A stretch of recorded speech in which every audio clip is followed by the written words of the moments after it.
This is something enormous. It is about a final control, and it's the United States saying there may be another power in the world, but we will be the ultimate power. Quite explicitly, the US and the EU are saying that they want these new trade agreements to form the blueprint, the template for all future trade deals.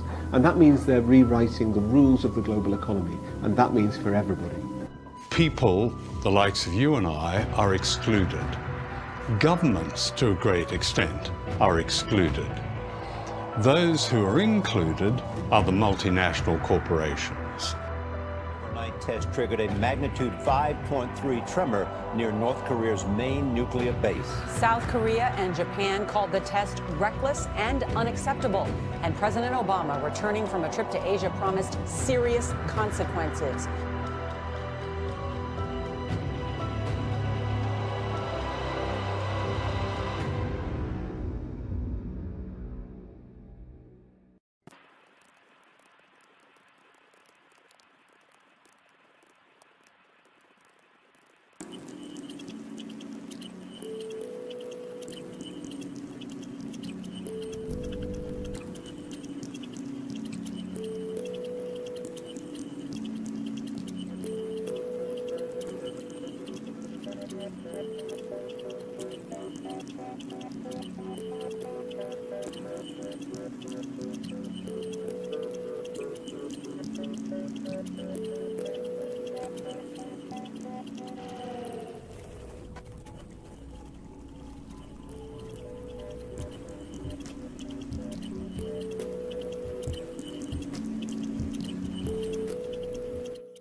I created reptiles.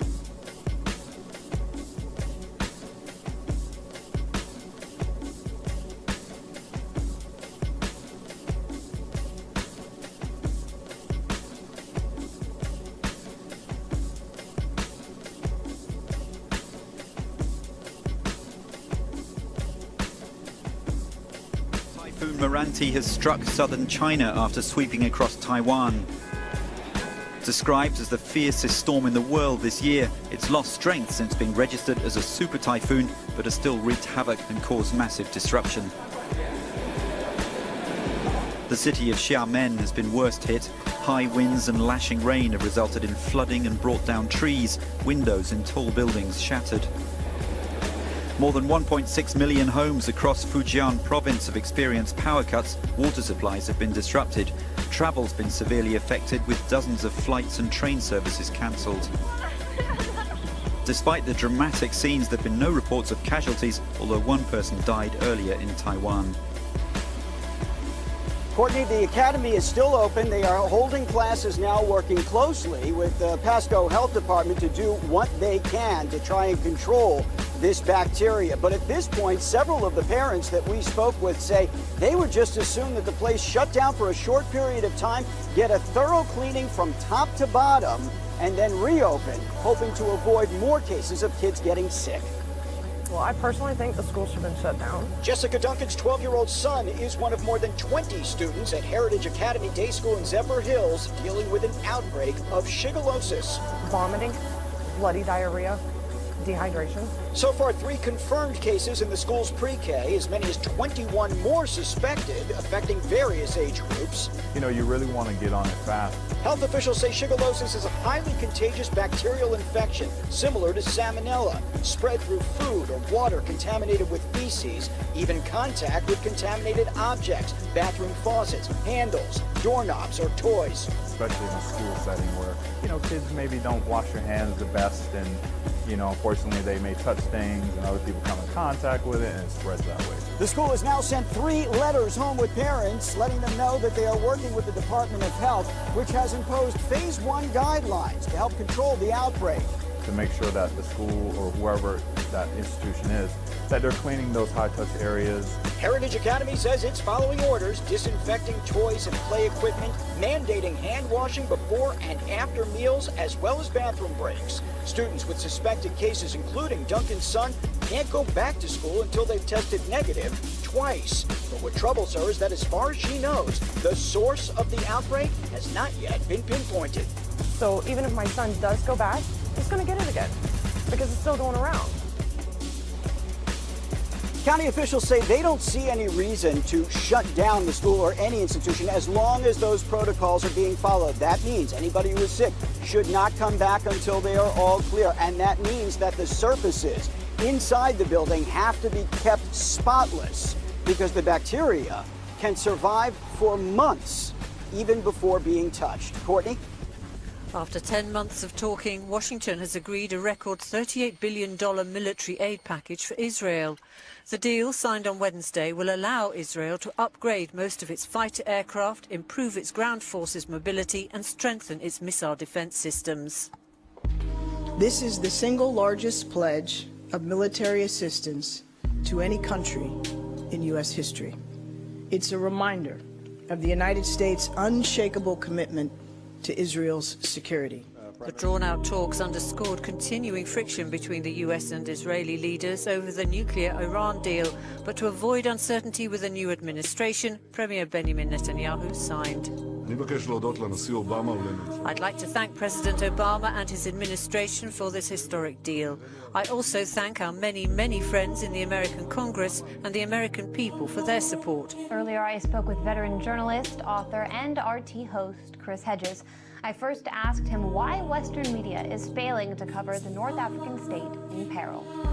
Well, to be fair to them, although I don't claim that they're doing a good job, the security situation is such that it's very risky to walk into these failed states where you never know who controls what road, what village, what town, kind of like what I saw when I covered the war in Yugoslavia. So given the risk of kidnapping and kind of rogue violence, and I think the collapse of traditional media centers, which once was able to provide the kind of funding that I had when I worked overseas for the New York Times, to offer not only the technical tools, satellite phones, armored cars, body armor, but drivers, in some cases bodyguards. Northern Iraq, after the first Gulf War, I had 7 Kurdish bodyguards. All of that costs a lot of money, and if you don't speak the language, translators on top of it. So it's been those two factors. One, the security situation has declined, and 2, the traditional media organizations that might have covered it no longer have the resources or the foreign bureaus to do it. And then we have to look at the kind of media landscape that now exists within the United States, where news is largely irrelevant. It's all about garnering ratings through the tawdry, the salacious. And so, yeah, all of those factors have created the large black hole that you rightly point out we have vis-a-vis Libya and most of the rest of the world. Well, talking of hacking, Russia has again been accused of doing just that, this time targeting electoral systems in at least 2 American states, according to US media. However, little evidence is given, with anonymous FBI workers provided as the source, although that hasn't stopped the story gathering pace, and it's even appeared in the fashion magazine Glamour. Well, if you look closely, though, the FBI hasn't officially mentioned Russia and simply warns election officials to be aware of a hacking threat. The FBI has so far given no information as to who did the hacking. But that didn't stop major U.S. news outlets from coming up with smashing accusations. The Washington Post cites a spokesman for Arizona Secretary of State who said FBI investigators told them in June that Russians were behind the hacking of voter databases. Again, the FBI declined to comment on any of this. The Washington Post notes that and then quickly moves on to bolster the speculation by saying that, quote, the Arizona incident is the latest indication of Russian interest in U.S. elections and party operations. Other outlets have written in a similar vein, accusing Russian hackers of stealing 200,000 voter records in the state of Illinois. NBC News provides no evidence of Russian involvement at all, but cites an unnamed official who said, quote, this is the closest we've come to tying a recent hack to the Russian government, end quote. Wait a minute. The closest that we've come means you've missed the mark. When you say this is the closest I've ever been to being correct, you're not correct. This is the closest I've ever come to hitting the target. I didn't hit the target. Aerial spraying of a controversial chemical to fight Zika in Florida is delayed this morning after a public outcry. There are now more than 650 Zika cases in Florida. 56 are non-travel related. 80 involve pregnant women. Protests in Miami Beach forced officials to push back today's scheduled spraying until tomorrow morning. David Begnaud is there. David, good morning. Good morning. That aerial spraying, the plane's going to come right through this area behind me. Low altitude spraying and mist targeting adult mosquitoes. It was a public outcry yesterday that led city officials to nearly beg the county mayor who authorizes the spraying to give them another day to convince the residents this is a good idea. That's what the experts are telling me.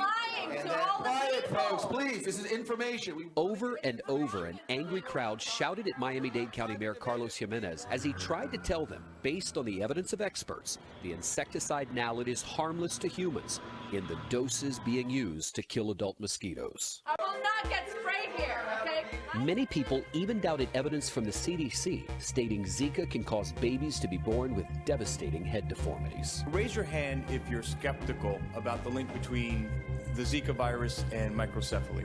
There's still a lot of people, denying the fact that Zika and devastating birth defects are linked. After that heated hearing, Mayor Jimenez delayed aerial spraying for 24 hours. We'll do it Friday to give them more time to notify their residents. The rancor in Miami Beach echoed what was happening in Washington, where partisan discord over Obamacare, Planned Parenthood, and the Confederate flag have stymied the Zika funding bill. Please, we need a clean Zika bill. No poison pills, no riders, just a bill. I rise with about 100 mosquitoes straight from Florida. Aedes aegypti mosquitoes capable of carrying the Zika virus. Worried that the impasse was affecting tourism, 127 hotels, state tourism offices, and travel organizations sent a letter to Congress urging emergency funding be approved immediately.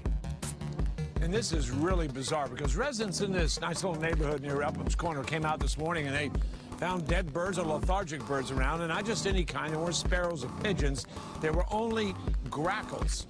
So with City Inspectional Services, the Animal Rescue League of Boston, trying to figure out what's going on around here. We received a call to come to this Bakersfield Street because there were a lot of deceased birds and birds, quote-unquote, falling out of the sky. Over 40 grackles found dead or lethargic near Upham's Corner. Residents first saw them this morning. I tried to, move them a little bit, and they just seemed like it was on one side, and you put them on their feet, and they just fell. Almost like it was like, one side was like paralyzed. No other species of birds were affected, only the grackles, which are only around here in the summer. So the Animal Rescue League of Boston and Inspectional Services were trying to figure it all out. So we're not sure what's going on, if there's an environmental toxin or if there's something that's, some disease that's being spread around the birds. There's no sign of people feeding birds and no sign of poison. So right now, it's a big mystery. There are 3 types of birds you can do control measures on. Starlings, sparrows, and pigeons. And you can use a chemical called Avitrol. It has to be mixed a very safe way, not made to kill, it's made to disperse. The World Health Organization has just released its new list of the world's most depressed countries. The United States comes in at the 3rd most overall depressed country after China and India. The U.S. comes in steadily at 3rd for unipolar depressions, anxiety, drug and alcohol use.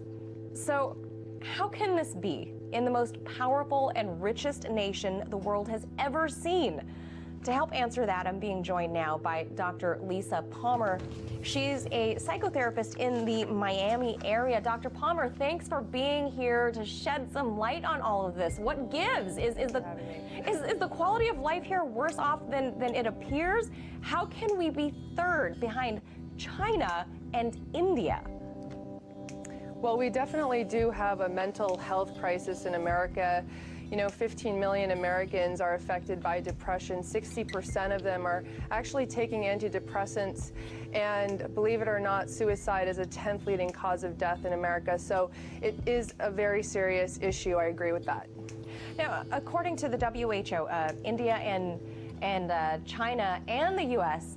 are also the countries most affected, like you said, by anxiety, schizophrenia, bipolar disorder. Do you think these numbers are skewed, though? Because in places like Iran or Pakistan or Indonesia, I can't imagine that many people are reporting mental health issues or seeking the help of therapists. Are these numbers just skewed? That's true. That is definitely true. You know, there is a mental health stigma. I think that more people in America are prone to report or get help, so the numbers may be skewed that way for sure. But, you know, also there is that pressure in America to achieve the American dream, and people definitely have a hard time with that work-life balance piece. Skillful thinking, skillful living, a sense of loneliness and isolation is very much prevalent, very much because of the independent nature of our culture as well, which is definitely affecting people in their depression. Members of Congress are worried about the possibility that Russia is trying to hack or interfere with the 2016 elections. Fox News chief intelligence correspondent Catherine Herridge is with us with what the new evidence shows. Catherine. Thank you, Brett. We were able to confirm today through a law enforcement source that there is evidence that's been reviewed by the FBI that the hacking, if you will, is like bipartisan. It's not just the DNC and the DCCC, but there's evidence that they're going after what I would describe as senior Republicans within the organization, but not the RNC Trying to hack their personal accounts, also political accounts, with the goal. What about their congressional accounts? Have they been hacked or just personal? No, not that I'm aware of. Personal accounts for the most part. And what they're trying to do is really two things. One, release the information publicly, sort of as a way to offer proof that they've been effective. And then second, undermine confidence and faith in the electoral process. So they don't believe actually that they can hack our voting system in such a way as to throw the election one way or the other, or that they can change the intended course of the election, but that they can diminish people's belief in the fairness of it and make people suspicious. That's correct. And if it's a very close race, if you have a major cyber incident beforehand, it will make people anxious and it will cause them to question the results of the process. You make a very good point, because each state has its own independent system, and many of these systems are not connected to the internet, so it's not physically possible to hack into them. You have to have like an insider in every state. You'd have to have a 50-state operation, basically, with the ability to get it, somehow get into many systems, some of which are not even electronic, right? That's correct. That's correct. The funny thing to me in the reporting today was how some members on the Hill were talking about the virtues of the paper ballot after there was such a push after 2000. You get rid of them. That's right. But of course they have that advantage of being unhackable, if that's a term. Yeah, that is a term. You're welcome. Catherine, very much. A brutal attack on a police officer near New York City's Madison Square Garden.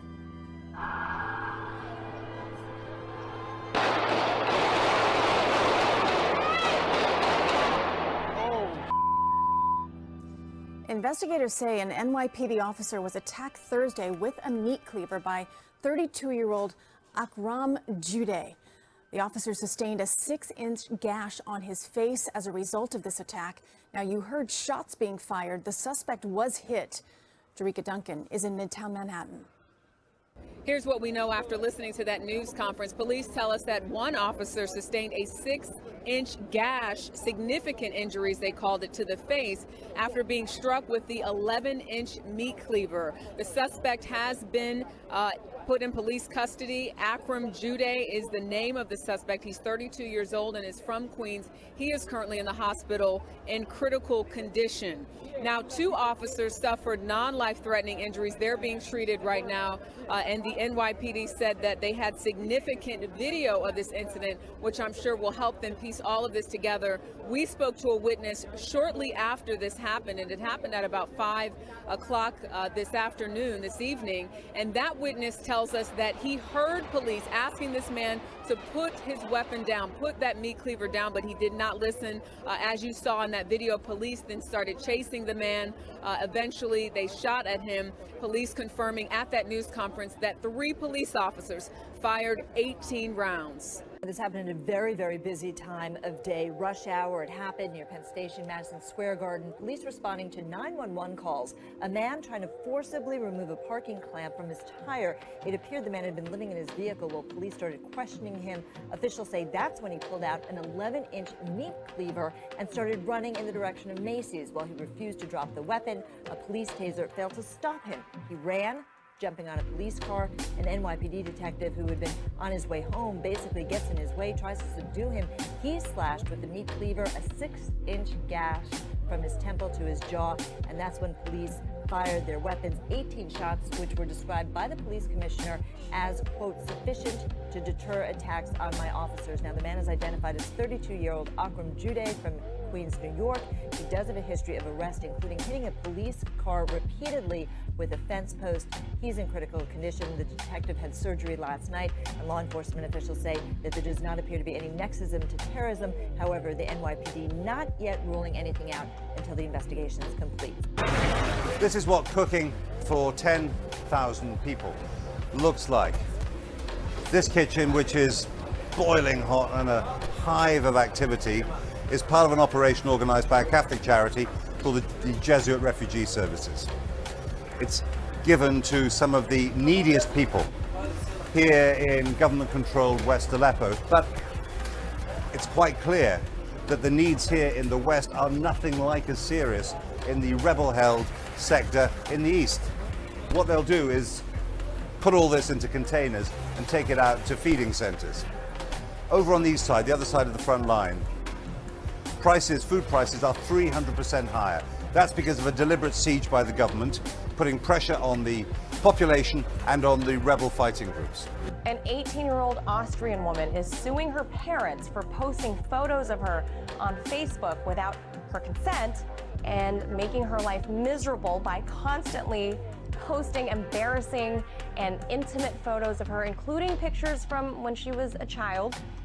Could and will that happen here? Joining us is legal and media analyst Lionel of LionelMedia.com. First off, Lionel, can adult children sue their parents in this country? And I think we're going to see a host of Facebook plaintiffs coming soon, don't you think? Oh, absolutely. Absolutely. A couple of things here, very interesting. Yes, parents, in some cases, a child can sue a parent. We have unique issues, statutes of limitation and the like, capacity to sue. But if ever you can show abuse, neglect, or abandonment, certainly. You also have, remember, outside agencies who can move in as well. You also have very, very strange and sometimes arcane statutes as to what constitutes child pornography and the like. But what this speaks to, no, I'm serious, what this speaks to is something that's happening all the time. When I was a prosecutor and dealt with the worst vermin of the planet, and that is the pedophile, I learned and was shocked at how these individuals groom, and they're patient, and they seduce, and they learn about their prey, children. They want to know details. And what's happening right now, and what this speaks to, is something that parents all over the country should realize. That when you put pictures of little Manila and where she goes to school, and now she lost her tooth, and what her brother's name and her teacher's name, and intimate details about what and who she is, you're giving somebody who has Manila in their sights all of the details, all of the information to help breach that traverse. You know, years ago, parents would say, I never put my child's name on their backpack because I don't want somebody coming up and knowing it. What parents are doing today, because they treat children like chattel in this sick, narcissistic world where we take pictures of us and our feet and our food. We've extended that to children. And what you're going to see now, especially when we look at the laws of France, where anybody who posts information that violates the privacy of anybody could look up to a year in jail and 45,000 euros of a fine. You're going to see that as this catches on, because what Facebook is, remember, Twitter is for the exhibitionist, but Facebook is for the narcissist. And when you have narcissistic parents, and because recently, first day of school, how many parents did you see show where their kids are going to school, what they're dressed like, and so this is a very serious topic. But Lionel, you're going to hear more about this. On the other side of this, though, on the innocent side of this, let's say there is no actual criminal thing. Where do we draw the line between good old-fashioned internet trolling, in this case coming from her parents, and actual harassment? Where's that definitive legal line? Well, it's going to be very difficult to tell because it's hard to say, but understand, Manila, that there are parts that we misunderstand. The internet takes what would normally be innocent, what would normally be somebody playing in the backyard or the old bearskin rug photos of days of yore, and now you're permanently emblazoning that and tattooing that forever.